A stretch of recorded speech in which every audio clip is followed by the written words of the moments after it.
Welcome to a special episode of The Partial Historians.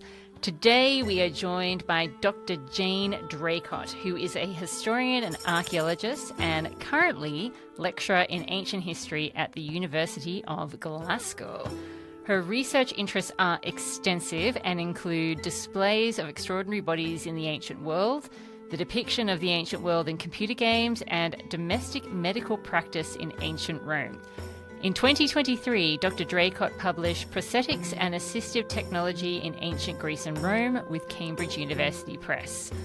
Now, 2022 was a huge year for Dr Draycott in terms of publications. First, there was a co-edited collection, Bodies of Evidence, Ancient Anatomical Votives Past, Present and Future with Routledge. Then there was a co-edited volume, Women in Classical Video Games with Bloomsbury. Third, there was an edited volume, Women in Historical and Archaeological Video Games with de Gruyter. And fourth, and we're already tired thinking about this much coming out all in one year, the biography, Cleopatra's Daughter, Egyptian Princess, Roman Princess, African Queen, Bloomsbury, which was all about Cleopatra Selene. So we are completely thrilled to be sitting down with Jane today to discuss her latest historical biography, Fulvia, the woman who broke all the rules in ancient Rome, which has been published with Atlantic Books. Fulvia is one of the most fascinating women of the late Roman Republic, very deserving of having a full-length treatment. So we're excited to get into the details because she is rudely often overlooked for those Julio-Claudian hussies.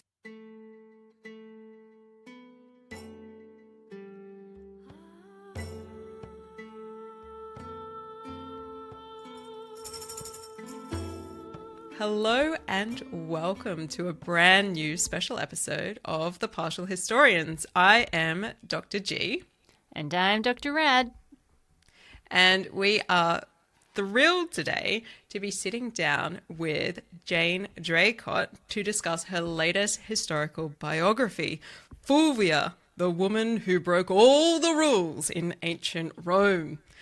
So Fulvia is one of the most fascinating women of the late Roman Republic, so very deserving of having a full-length treatment such as this one. And so we are very excited to get into all of the details. Welcome, Jane. Well, hello. Thank you for having me. It is an absolute pleasure. It is a bit of a fangirl moment for me because I love your work. And before we get too far into the nitty-gritty details of Fulvia's life, I'm wondering if you can tell us a little bit about what drew you to the study of Fulvia and what inspired you to write a biography about her. There's different ways I could try and answer this question, and I think all of them would be true in sort of some small measure. I mean, the first is that I suppose as someone who has studied the Roman Republic and the early Roman imperial period for probably how do I do this without aging myself? Since university anyway, and I've been teaching it for a long time as well. Sort of been broadly aware of the period, broadly aware of the historical characters in it. And to be honest, it's never really been that interesting to me because I'm more of a social historian. I'm not a political historian. I also really don't find men that interesting. Sorry, male listeners. Awkward for ancient Rome. Yeah. So people like Cicero and Caesar. I'm just like, and politics the same. I don't really care about senatorial debates and that kind of stuff. I'm much more of the sort of from below sort of situation. Like, yes, okay, you've got the great men in the Senate who are making all the decisions, but what does that actually mean in day-to-day life for everybody else? And so I've never really paid a huge amount of attention to that sort of history. But when I wrote my first popular history book, Cleopatra's Daughter, and I focused on Cleopatra Selene, and as part of that, I looked at Cleopatra and Antony and their relationship and how Cleopatra Selene came to be, literally. I became sort of aware that there was a lot of other interesting stuff happening at that time. I mean, I teach a course on Cleopatra. I never really wanted to be someone who worked on, or someone who people thought worked on Cleopatra, because it just seemed to be so obvious. You're sort of like, oh, you're a woman, you're a historian, of course you're interested in Cleopatra, because she's like literally the only ancient woman who ever did anything interesting. And so you sort of, yeah, that's exactly that. That's the reason. That is the reason why. But for me, because I worked on Greco-Roman Egypt, that was my PhD was on.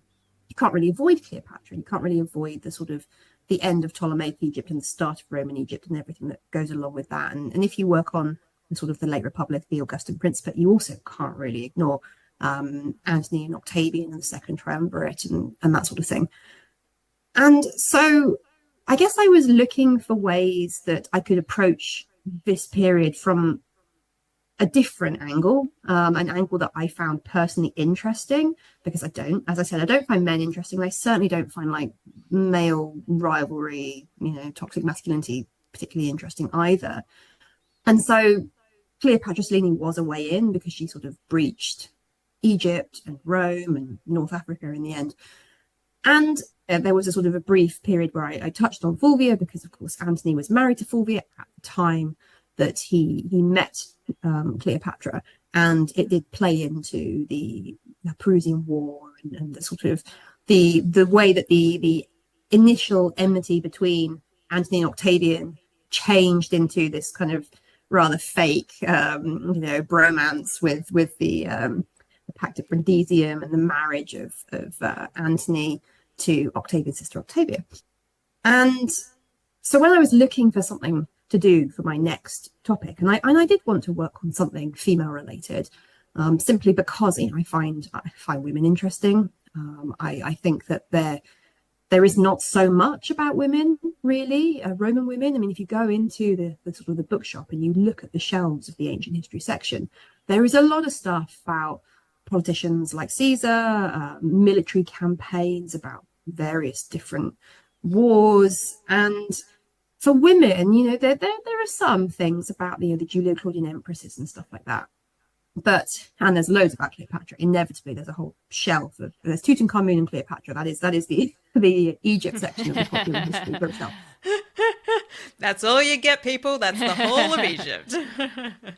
3,000 years apart, but sure, whatever, And so basically, I was sort of thinking about, okay, well, what would be the logical thing to do here? And my agent and my editor, they actually said, well, what about this Fulvia character? She sounds quite interesting. And so I sort of thought, right then, and I started looking a little bit more, because I sort of came into it from, she was married to Antony, and she was the victim of a lot of sort of hostile invective. But when I read more about her, I was like, oh, Antony is the very end of her very interesting life. He is her last husband. He's one small part of a much longer and more interesting life. Because that's the other thing as well, is that ancient history is one of those funny things where people sort of pop up and suddenly they're 30 years old or 40 years old or whatever else, but you've never heard of them before because the ancient historiography just didn't think they were interesting. Ancient writers don't care about children. They don't care about people's early lives. They only really care about once they're sort of adults and they are doing military or whatever sorts of things. And so I found that she was actually very interesting. She was very active. There was a lot that could potentially be said about her, and it was also what she represents as well, as someone who is very literally on the point where the Republic dies and the Empire is born, and she's right there. And she is, as I argue in the book towards the end, she is actually, I think we could see her as one of those individuals in history where there really is this kind of point where things could have gone very different ways, and she was right there and she was involved in that. If she hadn't have died when she had died, and things might have turned out quite differently. And obviously various people, I guess you could say all people are important, and all people have an effect, a ripple effect, what they do. But some people are a bit more important and a bit more ripple creating than others. And I think Fulvia was one of those people. And because she is a woman in this time, she's not had as much attention as if she had been a man in the same situation. So think about Antony, for example, and how much attention he has got. I mean, even he has fallen victim to sort of being Caesar's sidekick, and Octavian's sort of, the loser of the battle between them, and Cleopatra's sidekick too. Whereas I think Antony in his own right is very interesting. There is a lot that could be said and it hasn't been said because it's been sort of covered over by looking at other people or other events. And so I think we can talk a little bit later, I suppose, about why Fulvia isn't more widely known. I mean, people who study ancient history know about her because she's one of the women of the late Republic, along with Servilia and Caesar's daughter Julia and Cicero's wife and daughter. We know who they were, and we know that they were sort of important to these people in this period, but she hasn't had that sort of very lavish popular history, TV, film, etc. treatment at all. So I think a lot of people don't necessarily know her, but they know the period, and so doing a book about her allows them to approach the period in a different way and see it from a different perspective. Someone who's not a consul or a general or a senator, but who is sort of on the periphery of all of those things. I know it is crazy that there hasn't been a movie about Fulvia when you actually think about how action-packed her life seems to be. It is interesting. I mean, when you think about the way that this period tends to show up on film, it's pretty much always about Caesar. It's following Caesar through his career and then to his assassination. And if it goes beyond that, it then pivots to Cleopatra. When you think of it like that, and the way that TV shows and films are sort of created primarily in a sort of by male creatives, the big budget ones that are seen as sort of epic. It's primarily male directors, male writers, and it's about male actors playing these male characters, and they don't really have a lot of women in them. If they have women, it is as the sort of the love interest. And so if you've already got Cleopatra, and she is sort of literally every single sort of woman you could possibly want rolled into one that you can put on film. And then as a foil, you've got Octavia, who is the good girl, the lovely, kind, gentle, caring Roman wife, Roman mother. And there's no room for Fulvia there because you've already got, the ballbuster and the sort of the vamp and the sort of the kind of aggressive, power hungry, money hungry, whatever woman in the form of Cleopatra. And so you can't have two of those. I mean, this is why I think if there was a story of Mark Antony's life, I mean, you would have to include Fulvia. And I think you could if you cared to, you could differentiate Fulvia and Cleopatra very much. But in TV and films, it's like, well, another woman, another female character. Ugh, It's too confusing. Exactly. It's like there are too many women here already. They're just taking up too much space. Well, let's think a little bit about this, because obviously one of the issues for a woman in ancient Rome, as opposed to someone like Cleopatra in ancient Egypt, in that they couldn't really hold anything officially in terms of political office. So I'm going to really embarrass you and quote you to yourself. A woman could not hold any sort of political or military office herself, yet she might exert influence upon those who could. So let's talk a little bit about a different husband of Fulvia's. How do we see this particular idea upheld when it comes to thinking about Fulvia's first marriage to Clodius Pulcher, a person who probably also deserves his own movie because of the controversy he excited in his lifetime? And yet, where is it, Hollywood? Where is it? It's funny where you said you were going to quote my words back to me. I have the brain of a bird. So as soon as I finish something, I feel about it. I'm glad I'm not alone in that. So it's like, it doesn't embarrass me because I'm like, oh yeah, that's good. Those are good words. I'm happy to play those words. Yes, I find Clodius quite interesting. And for much the same reasons, actually, as several other people of this period, in that we do not know what he looked like. We have no portrait of him. We do not have anything from his perspective or anything else. Everything about him is mediated through primarily Cicero, who obviously hated his guts, and sort of other people as well who found him rather problematic because of his sort of, when it comes to Fulvia's marriage to him, I mean, the thing is, we don't really know very much about that at all. We know that it happened because she is obviously involved in the sort of events surrounding Clodius's death and the funeral and the riot and the trial of Milo. So that is where we hear about Fulvia for the very first time. So we don't know when she was born. We don't know really much about her childhood. We can sort of venture to reconstruct based on knowledge of who her parents were and what their situation was. And we know that she had 2 children with Clodius. So she's, you know, a relatively young, as Roman girls, women were when they first married to marry him, and she has this marriage and these children. And what we know about their marriage is based on what Cicero tells us when he's trying to blacken Clodius's reputation. He tries to argue in the ultimate act of victim blaming, that the man that got, you know, brutally murdered in the street and then run over by, you know, horses and carriages and things like that it was all his own fault, because he actually, you know, he was planning to murder Milo himself, but he severely, you know, underestimated how large Milo's entourage was and how many, you know, gladiators with lethal weapons would happen to be in it at that point in time. And so the thing that Cicero tried, like the smoking gun for Cicero, is that clearly Clodius was up to no good, because usually Fulvia went everywhere with him, and on that particular day she was not there. And why was she not there? This is suspicious.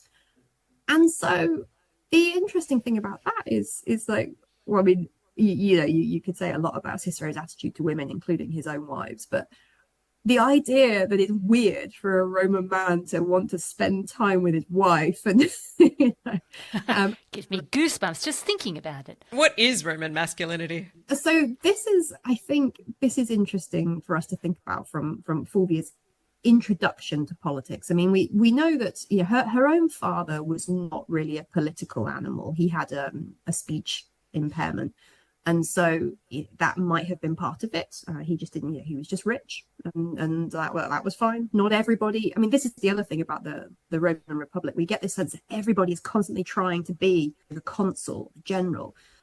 And actually, a lot of guys were just like, you know what, I'm going to enjoy traveling around the ancient Mediterranean. I'm going to enjoy my villas. I'm going to enjoy, you know, my philosophical works, etc. But her stepfather, her mother, her parents divorced, and her mother remarried someone who became a consul and was at this very point in the sort of late 60s. So she certainly had sort of access to politics, you know, with her stepfather, the consul, and it was through him it's thought that her marriage to Clodius was arranged, because the pair of them were connected.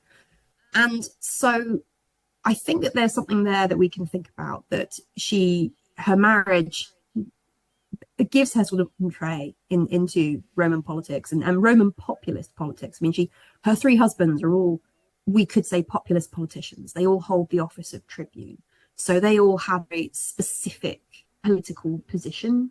I wouldn't go so far as to call it ideology, but you know, they have certain ways of doing things.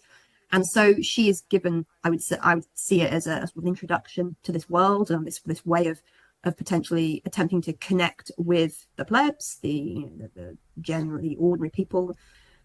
The extent to which any of the Roman populist politicians genuinely cared about the plebs, I mean, we can debate that, I think, till the cows come home. It is actually probably something we should unpack for our audience. So our listeners would be very familiar with the idea that the tribune of the plebs is a troublesome person who is out there to make politics difficult for everybody. However, it's a little different because we're in the 390s BCE, and this is much, much later. This is hundreds of years later. Perhaps we can quickly unpack the landscape of late Republican politics and this idea of the big clash that's happening between those who are trying to rule through more populist measures and those who disdain such politics. Disclaimer: I did say earlier that I'm not really one for the political history, but I do think it's something that happens in this period. So what we see in the 1st century BCE is this increasing dominance by individuals, and they are obstructing political business for their own benefit. So we have Sulla, we have Marius, we have the first triumvirate of Caesar and Pompey and Crassus, Antony, we have Octavian, and they are all stepping outside of the system the way that it was designed. So they are not holding power for the short periods of time that they are supposed to. They extend and extend and extend their imperium, and they make sure that their armies are loyal only to them rather than to the state as a whole.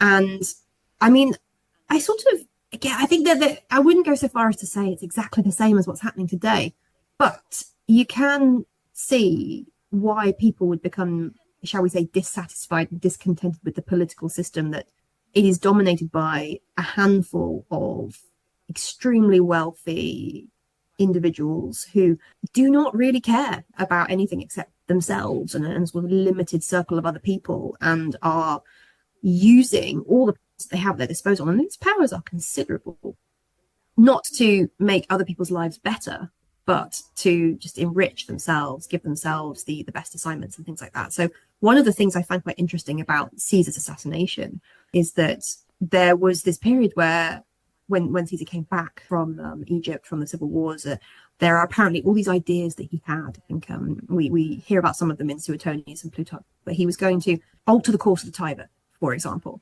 And he was going to do this because the Campus Martius and the part of Rome where the Tiber bends around was prone to flooding, horribly boggy and stagnant and unhealthy. And by changing the course of the Tiber, this would actually be an improvement for people's lives, the ordinary people's lives in the city of Rome, and other initiatives like that. And so on the one hand, the ancient historians are like, oh, he thinks he's a god, make these big, enormous, sweeping changes to the way that things have always been, and we don't like that. And for ordinary people, they're like, well, my house isn't going to flood anymore and I'm not going to die of malaria. I think that's pretty good. Yeah, I mean, the Tiber does have this terrible reputation. I think when the so-called liberators, Brutus and Cassius and all of their cronies, they assassinated Caesar, and they just assumed that everybody would be as happy about it as they were. And the entire city just sort of looks at them and they're like, what did you do? Why did you do that? And we're going to kill you. And then they all sort of run up to the capital, and they're like, they hide themselves in the temple because they're just like, oh, whoops, we didn't really have a plan for afterwards. We just thought everyone would be as happy about it as we are, because our senatorial dignity has been tarnished by, Caesar's clemency. And it's like, yeah, that's exactly what everyone else cared about. They cared about your senatorial dignity and not, how they were going to eat and how they were going to sort of support their families and everything else. No, but I think it's really interesting because what it does is it sets up the idea that the politics of this period is really at a knife's edge. Like, people are holding the extremities of their positions, whether they are coming from that tribunate position of I'm supposed to be upholding the will of the people in particular ways, or they're coming from that more senatorial position of the consulship and those more rigorous prestige positions on the cursus honorum. Everybody is heading towards greater and greater extremity.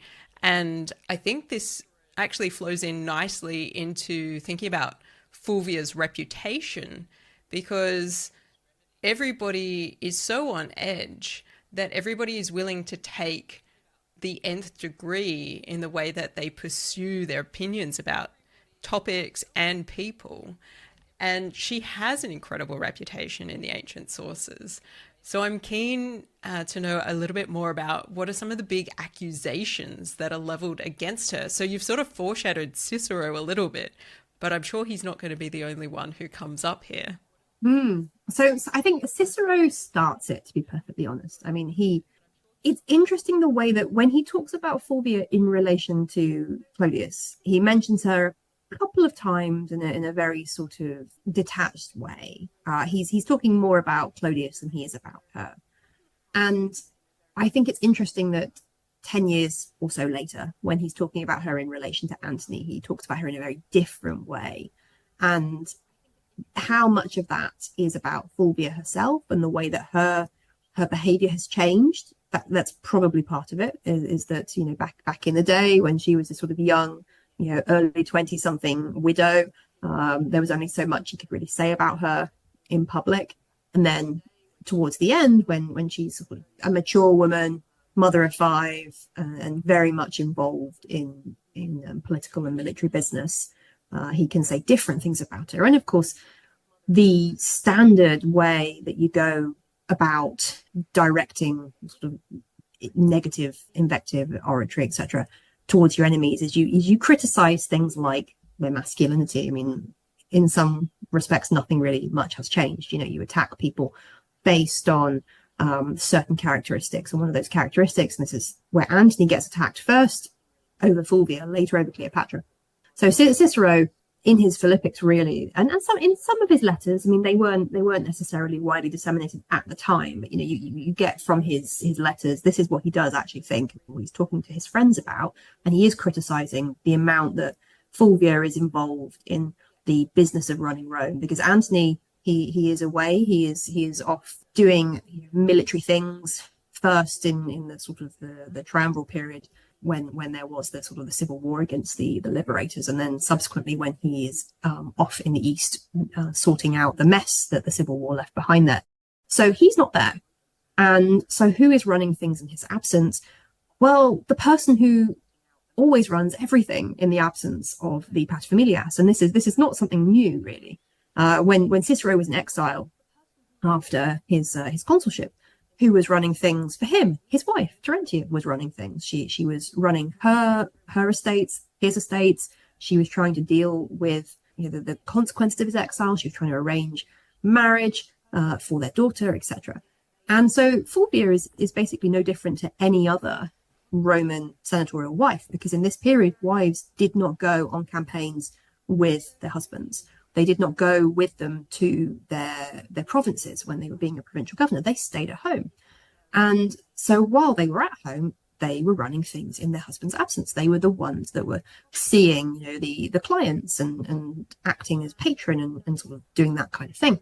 And so this is what Fulvia is doing. She is basically acting in Antony's place while Antony is away, and Cicero is not happy about this. I mean, he's not happy about what Antony is doing, but he's also not happy about the fact that Fulvia is the means by which he's doing it. Yeah, so the reason then that we get such negative accounts of Fulvia is partly to do with what Cicero was writing at the time and Cicero's perspective, and also Octavian's perspective as well, with the poetry he wrote and the propaganda surrounding the Perusian War. But also later than that, in 40 BCE, when Antony and Octavian, Fulvia has died conveniently, it must be said, for both of them, and they form the Pact of Brundisium, and Antony marries Octavia. There is this agreement that the convenient and expedient thing to do, basically blame everything on Fulvia, so that the two guys can wipe the slate clean, and they can make their alliance, and they can make the marriage, and they can enter a new era as sort of brothers, not just brothers in arms, but actual brothers, because they're linked now by marriage. And so that's the second stage of it, is this agreement that we'll blame everything on Fulvia. And then later than that, once Octavian is the last man standing and he becomes Augustus, he spends the next sort of 40 years of his life and reign attempting to whitewash everything that he did earlier. And so in the progress of the process of him doing that, there are people that he ends up using to sort of hang all the bad stuff on. So, the prescriptions, that's not his fault. He was young, he was innocent, he was overruled by Antony and Lepidus, and also Fulvia, because she was adding names to the prescriptions as well. And so this is, I suppose, it sort of crystallizes in the Augustan principate. And then all of our later sources who are drawing on this period as the history being written by the victors, that sort of thing, they are using those official stories. And so as time goes on, Fulvia becomes more and more and more of a villain until we get to Cassius Dio, who is the one with the really sort of lurid account of how she abused Cicero's head.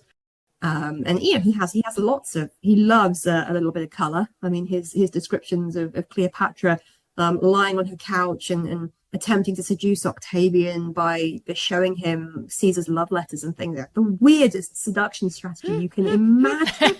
It's like, You want to hear what got your great uncle going? I know, like father, like son, it's like, Yeah. But the Romans, I mean, let's face it, they do like that kind of stuff, right? They do like following in the footsteps of their fathers. not as much as the Ptolemies, I think. Yeah, that's true.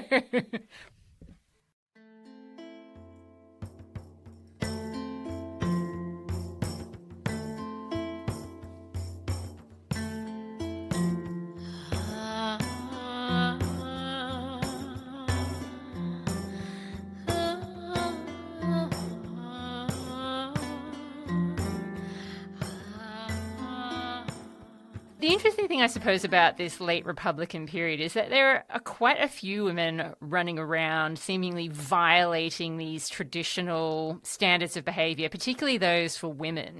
And so you've got Julia the Elder, for example, Augustus's only biological child, who infamously ends up in exile because of her bad behaviour. And of course, you also have, to go back to the Clodii, Clodia Metelli.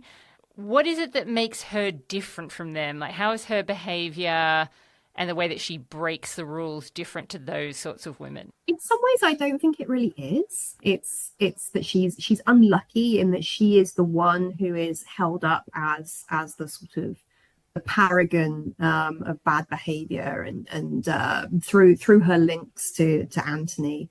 So this is one of the interesting things about her, because on the one hand, a lot of what she was doing, I don't think was particularly different. And yes, I mean, potentially she was breaking rules in the sense of, that whole thing about the letter of the law and the spirit of the law. But she wasn't doing anything that lots of other women weren't also doing in this period. But the prominence that she comes to because of who it is that she happens to be married to, and the fact that he is drawing so much criticism from the person who I mean, if we didn't have Cicero's letters and his speeches, I think our view of the late Republic and the fall of the Republic would be quite different. And it is interesting that we have two separate accounts of the Catilinarian conspiracy, and but from people who were there at the time. And the Cicero's tells us one thing, and Sallust's tells us something different, or puts quite a different spin on it. And so, it's something that I think should be borne in mind, that the sources are hostile towards her. Well, the source is hostile towards her. The two people the person who writes about this period is hostile towards her and her husband and her previous husband as well. It's also one of the reasons that I think I don't really have a problem with Fulvia supposedly enjoying the fact that Cicero was murdered, because he'd been a thorn in her side for years. He had defended the man who had murdered her first husband and who had apparently planned to murder her son, the man who drove Antony out of Rome and meant that she was being targeted and her other children were being targeted, and who had making very inflammatory speeches and writing about her. I mean, really, is it a bad thing that she was pleased that he was dead? I mean, I think he. Oh yeah, Cicero sounds like a jerk from her point of view.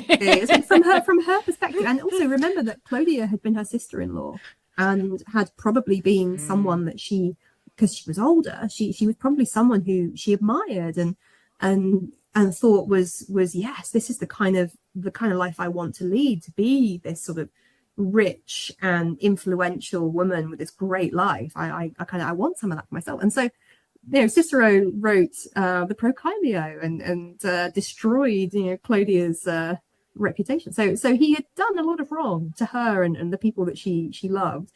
And even if she didn't necessarily love them that much, they were still her family. They were still people that were associated with her. And so I don't think it's unreasonable for Fulvia to be very anti-Cicero. And I think it's more unreasonable for Cicero to be anti-Fulvia, to be perfectly honest, because how much of it was his own personal sort of opinion of her, and how much of it was him using her as a way to get to other people. And that's, she's collateral damage in his campaign against Antony. That's not fair. Definitely. And there's this moment where, in the wake of the murder of Clodius, she is sometimes attributed as giving a public speech, which seems to be quite moving to the people of Rome. And I wonder if that's where it started for Cicero, because Cicero has the task of defending the murderer, and all of a sudden things are being swayed by somebody who ultimately is outside of the rhetorical tradition, or ought to be. She may have had theoretical training, but she's not supposed to be good at it, and she's not supposed to be standing up and saying stuff like this in public and effectively maybe showing him up. And so I wonder if that's where Cicero started. He's chewing his a bag. troubles. For some reason, he finds plastic bags incredibly tasty, and obviously it's not really something he should be eating. But back to the question. I mean, this is another example, actually, of Fulvia doing something that is not actually a bad thing for her to have done. So women were responsible for the funeral, or a lot of the sort of funerary rites. They were the ones who were supposed to sort of, prepare the deceased, and they were the ones who were supposed to mourn and, wail and tear their hair, tear their skin, rend their clothes, etc. And so she's not doing something that, or at least the thing that she is doing, the very basic kind of fundamental core of it, is what she's meant to be doing as a Roman woman who has been bereaved. It's then how she is developing that, or how she is potentially steering that in the direction that she wants it to go. And yes, the direction that obviously other people like Cicero and Milo don't want it to go. They don't want people to feel bad for Clodius, the husband and the father. They want people to think, oh yes, that rabble rouser, he's gone. That's brilliant. And so I think this is something that we sort of see with her again and again, is that the things that she does are very sort of standard traditional Roman Republican woman things to do. But the way that she perhaps does them, the way that she expands them, the way that other people see them as inconvenient, this is what draws the ire. And that it's possible to put this negative slant on it because perhaps, she's very high profile. She's very visible. She's first, she's Clodius's wife, and if she's with him all the time, then people can see her. And then she's Antony's wife, and if she's with him, or if she's with him when he's around, and if she's acting in his stead when he's not, again, she's very visible. She's making herself visible because she needs to remind people of Antony. I mean, this is partly the one of the motivations for the Perusian War, is that Antony is not around, and Octavian is attempting to woo the soldiers and the veterans away from Antony by giving them land that has been promised to them, and making him their patron. And so Fulvia, along with Antony's brother, don't forget Antony's brother Lucius, who is consul at that time, the pair of them are like, no, hang on, Antony deserves to be involved in this. He deserves the credit for this. You can't do this and cut him out of it completely. And so Fulvia is there to represent Antony. She's got their sons with her to represent the next generation. And this is the other thing I think that is important to remember, is that she's got 5 children. She is pretty much the ideal Roman wife, because she has produced children for all 3 of her husbands. She's given all 3 of them a son. In Antony's case, she gave him 2. I mean, that's incredible good work. That is peak Roman woman right there. It is. I mean, she is married to her second husband, Curio, for literally a matter of months before he goes off to Africa, and he leaves her with, his son, his only son. So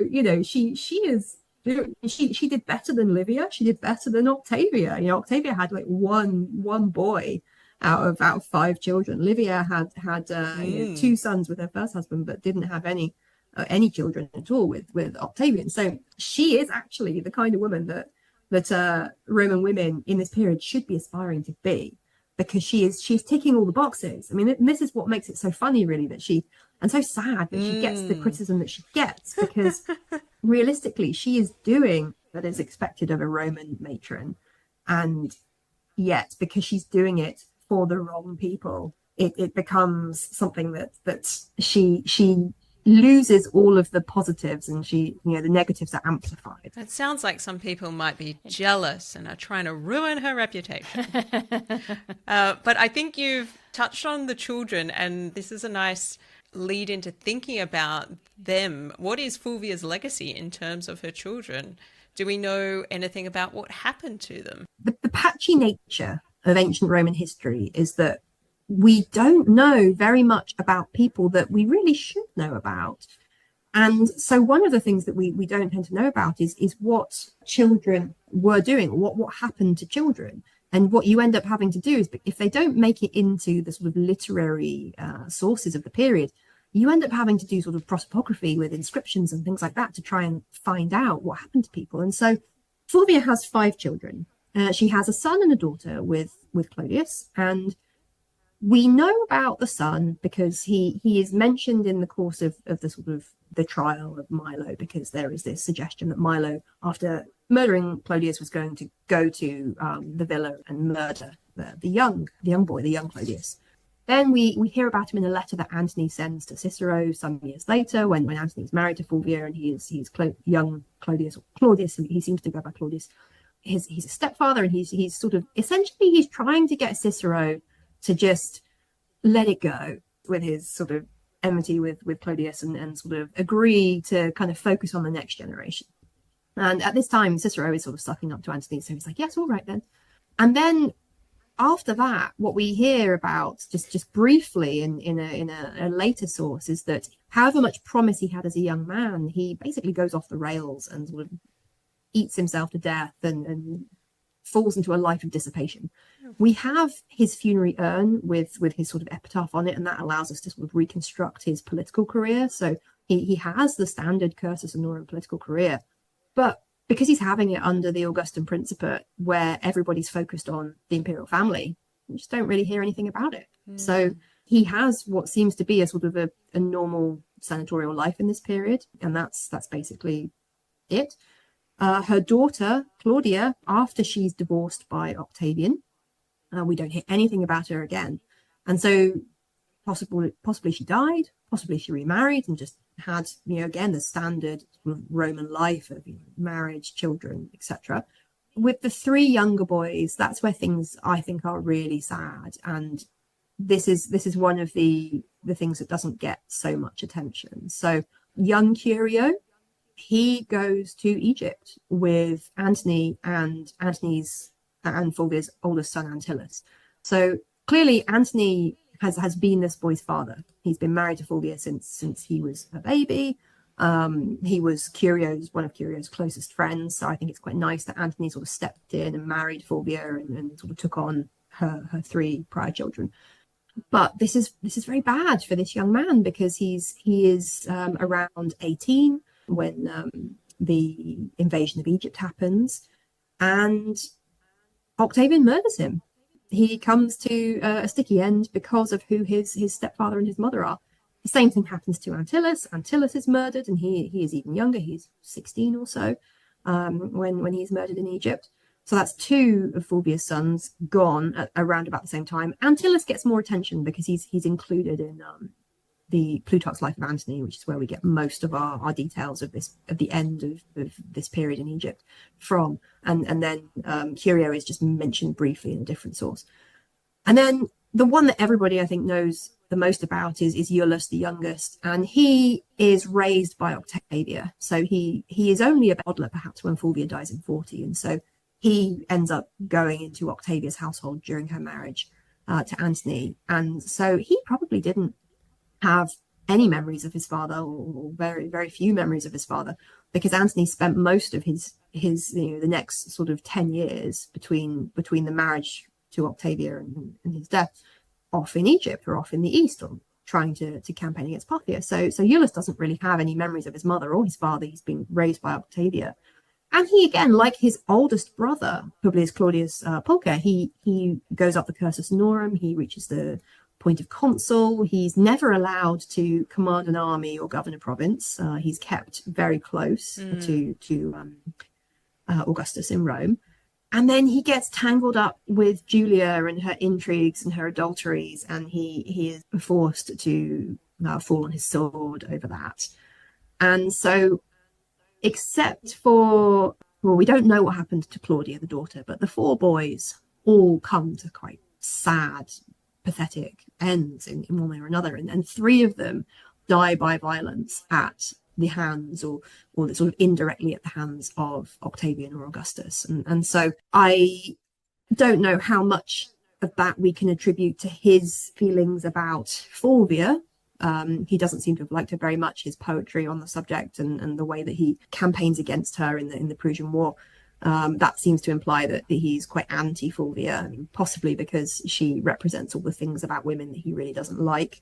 But it's probably part of it that he wants to make sure that there is literally nothing left of Fulvia or Antony in Rome that can be a problem for him during his reign. It is wild, though, how those families keep intertwining. I mean, the fact that Fulvia could have been Octavian's mother-in-law. I mean, was his mother-in-law. She was, yes, yeah. And if Claudia had been a little bit older and if she had had a child with Octavian, you know, again, it's these things might have been quite different. Because of course, Octavian only has Julia with his second wife, Scribonia. And she becomes very important for the Julio-Claudian dynasty because she's literally the only sort of direct line of descent from Octavian, as opposed to Octavia. Absolutely crazy. And then for one of their children to be so enmeshed in Julia, his one biological child's downfall, it is crazy. So Fulvia obviously lived at a time that we very much see now, looking back, as a crossroads for Rome, that tipping point from republic to empire. And given that the Romans were a big fan of the exemplar when they were writing their histories, so these examples of how to live your life or how not to live your life, can you perhaps explain what Fulvia's potential legacy would have been for people living under Octavian/Augustus and then into the Julio-Claudian dynasty? This is a really interesting thing to think about because there is this question of how long were people's memories. And one of the things that Tacitus actually, when he opens the annals, he opens it with the death of Augustus in 14. And one of the things he talks about is how basically, because Augustus had lived so long, you know, he was 74 or so when he died. And so he had been in control of the empire really for 44 years and had had plenty of time to sort of rewrite history to his liking. And so he talks about the fact that one of the reasons that Augustus is able to do this is because literally everybody else was dead. And nobody alive remembered what it was like, or very few people remembered what it was like to live under, well, a functioning republic. I mean, some of them did remember what it was like to live in sort of times of horrific civil war where people were being murdered in the streets and their bodies thrown in the Tiber and prescribed and all the rest of it. And so he's sort of like, they were seduced by the promise of peace. And I'm like, oh yeah, Tacitus, that's terrible. You know, this idea that you might actually be able to live your life and grow to old age and see your children grow up and not be in danger of assassination or street gangs or conscription or whatever else. Yeah, so bad. To not have their father brutally murdered in the street and have to start a riot. Exactly. And so with the question of Fulvia, the interesting thing is that how long did people remember her for? Bearing in mind that she was sort of replaced by Octavia, she was replaced by Cleopatra, and there were attempts made to present Roman women in a different way. So part of Octavian's strategy was to highlight Octavia, to highlight Livia, and to present them as these paragons of Roman womanhood, and to give them the same sort of legal and sort of religious protection that the Vestal Virgins and the tribunes had, to make them sacrosanct, so that they couldn't be used against him the way that he had used Fulvia and Cleopatra against Antony. And so there is there's a concerted attempt through this period to sort of rebrand Roman women, I suppose. I mean, we have the Augustan, all the sort of moral legislation, the attempts to get both women and men married and having babies for the Roman state, and the attempts to keep the senatorial and equestrian orders separate from the lower orders, and stop people marrying foreigners and non-citizens and things like that. So there is this attempt being made to tell Roman women that you should be like this, you should behave like this. in the material record, we see things like the Areopagus and all of the coins and the cameos that present this image of, woman, babies, etc. And I mean, we know with the times that we're living through that it's not that easy, that the state can tell people all day long that, you should get married, you should have children, you should behave like this. And plenty of people are going to say, no, thank you. Get your nose out of my private life, get out of my bedroom. I'm going to do what I want to do. And we know that he wasn't so successful because he kept having to reintroduce more moral legislation to try and sort of get people behaving the way he wanted them to. So Fulvia is also, she is mentioned in the histories as time goes on. She's always being mentioned alongside sort of Antony and Cleopatra and everything else. So clearly people remembered her, and they had a certain amount of information about her.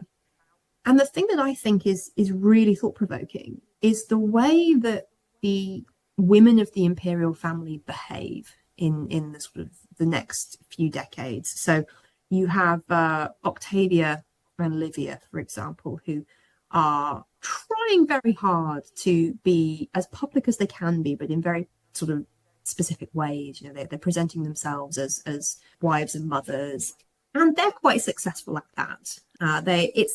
Where it starts to fall down is the sort of subsequent generation. So you see Julia the elder and Julia the younger being really quite stupid with their adulteries and their conspiracies. It's like, really? Very risque. You're doing this? I mean, okay. And then you have Agrippina the elder and Agrippina the younger and Messalina as well.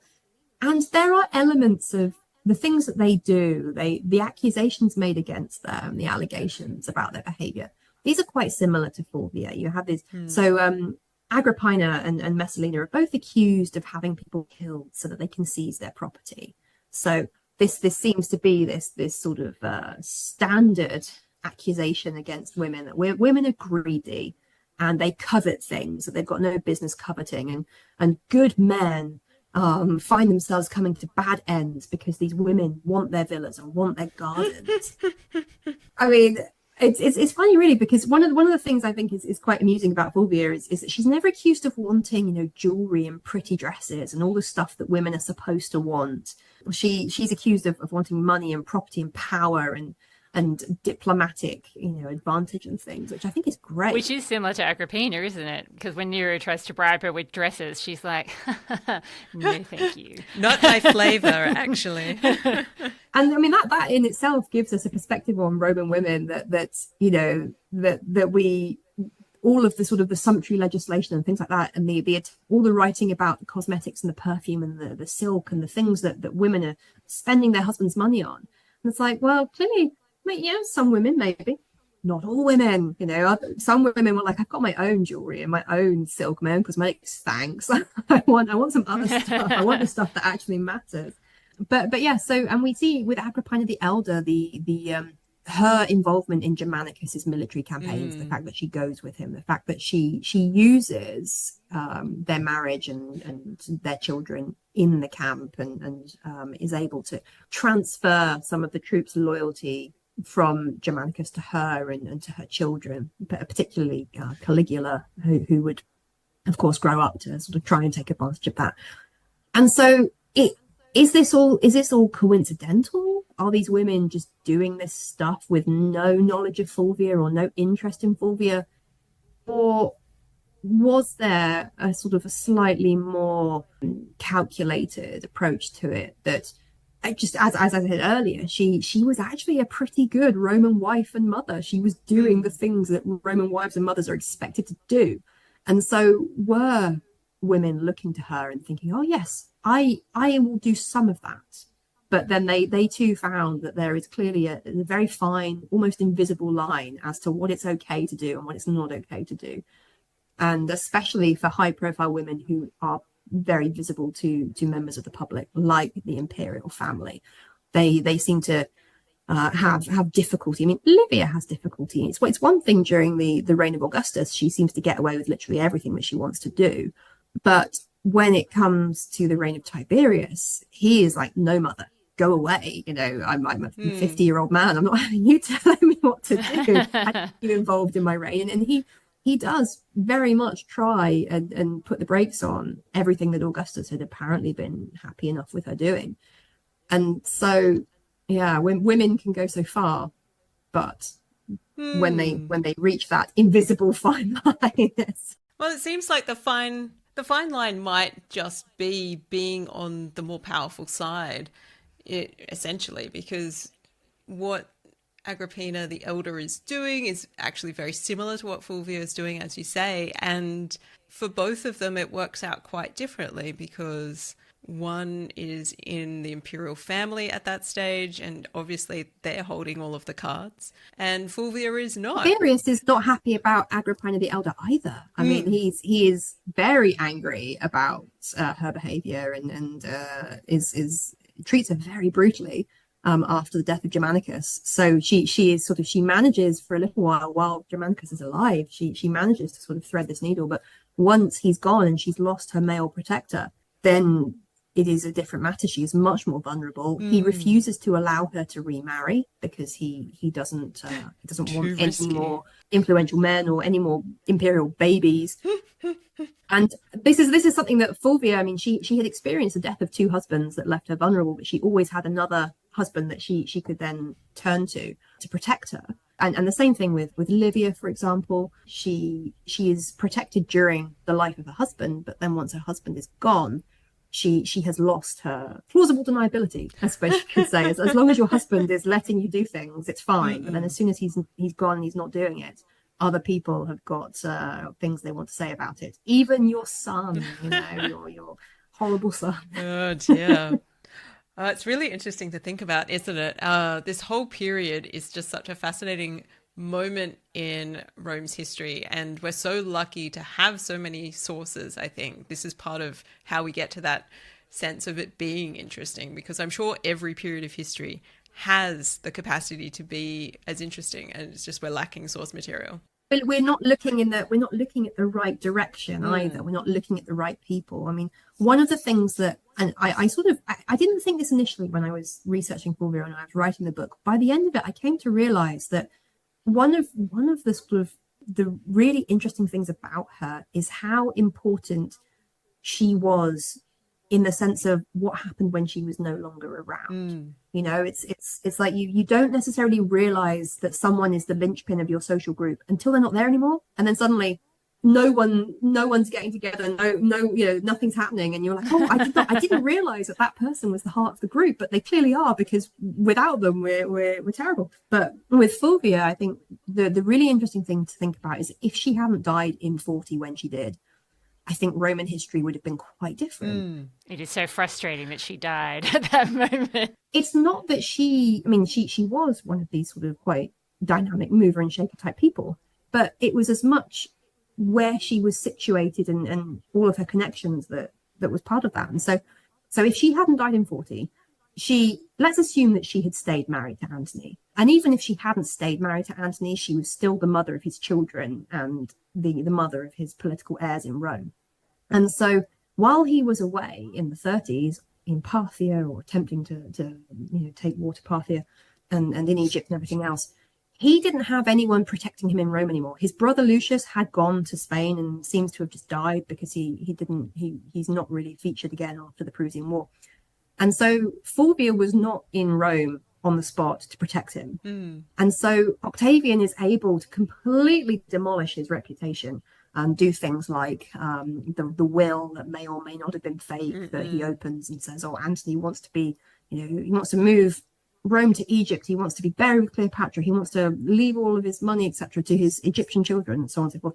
If Fulvia had been around, that would not have happened. Like, Antony's will would have been different, if that even was Antony's will. She had 4 young boys growing up to be Roman politicians, all of whom were part of very influential Roman families. So she had her oldest son, Publius Claudius Pulcher, she had her second son, Gaius Scribonius Curio, and then she had her 2 sons with Antony.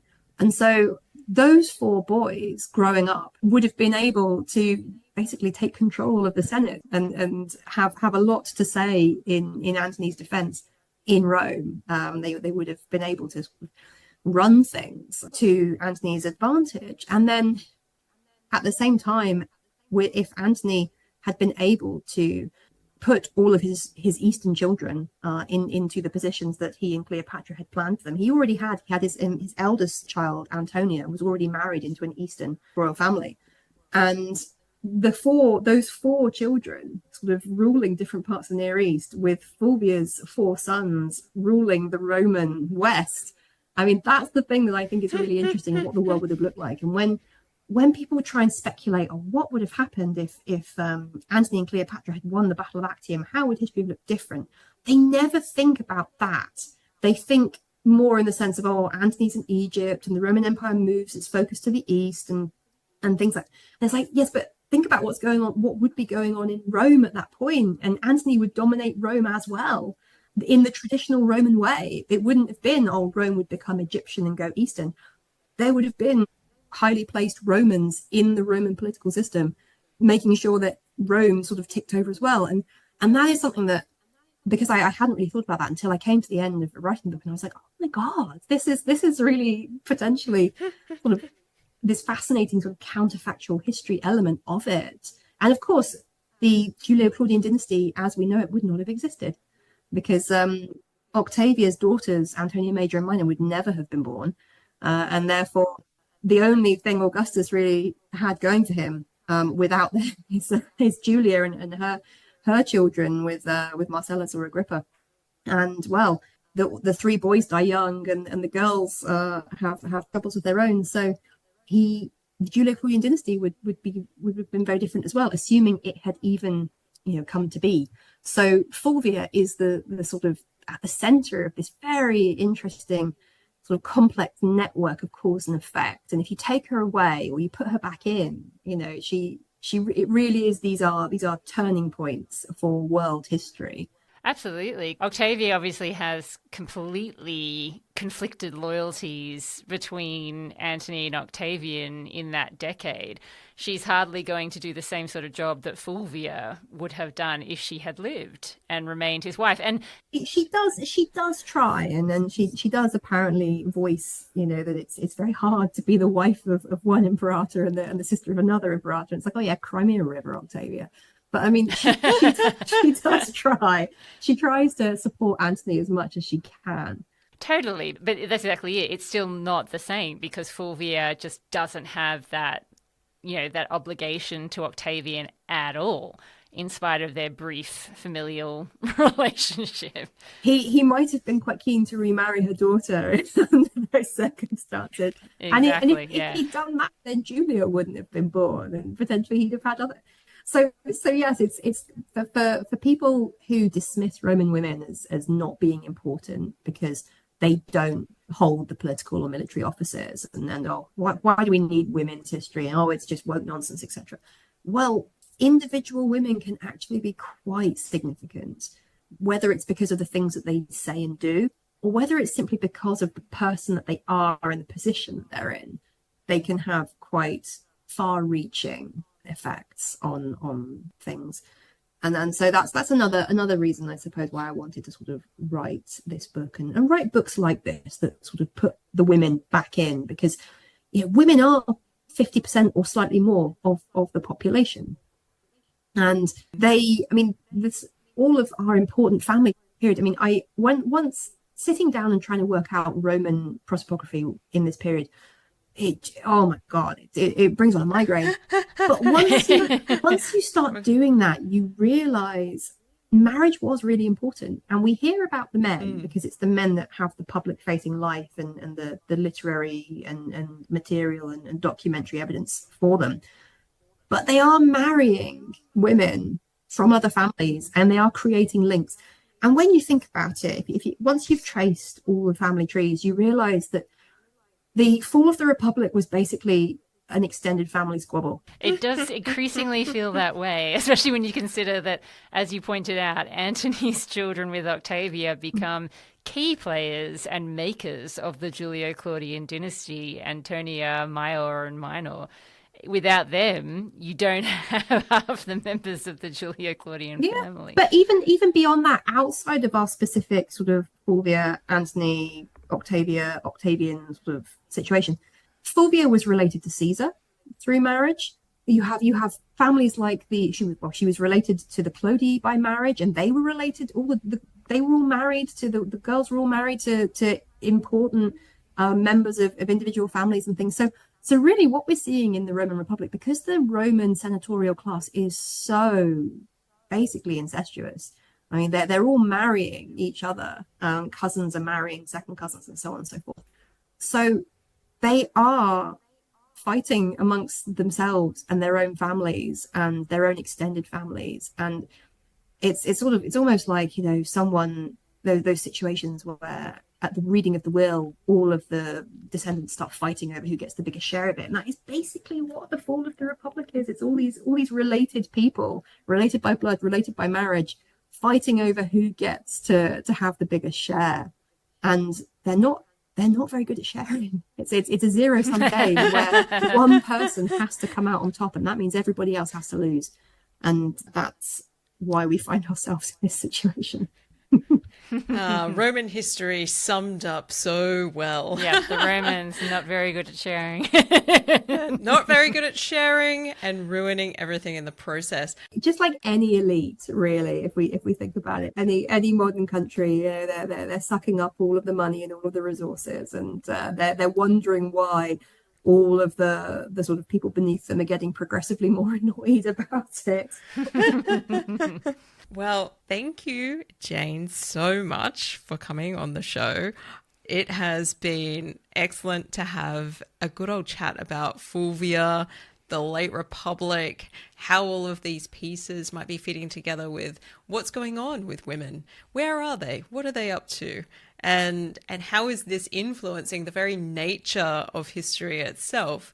And I love your consideration of the counterfactual history here as well, and Fulvia's central positioning as this kind of linchpin person that is really holding different types of potential Romes together within herself.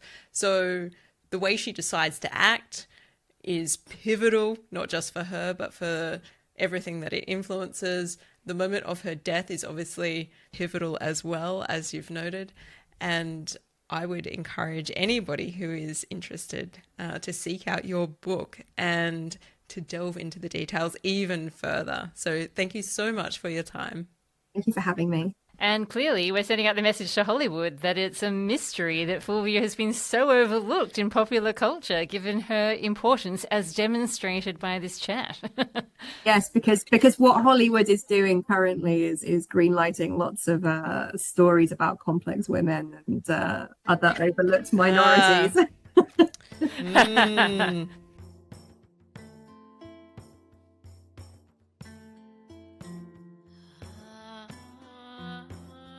Thank you for listening to this special episode of The Partial Historians. You can find our sources, sound credits, and an automated transcript in our show notes at www.partialhistorians.com. Our music is by Bettina Joy de Guzman. You too can support our show and help us to produce more fascinating content about the ancient world by becoming a Patreon.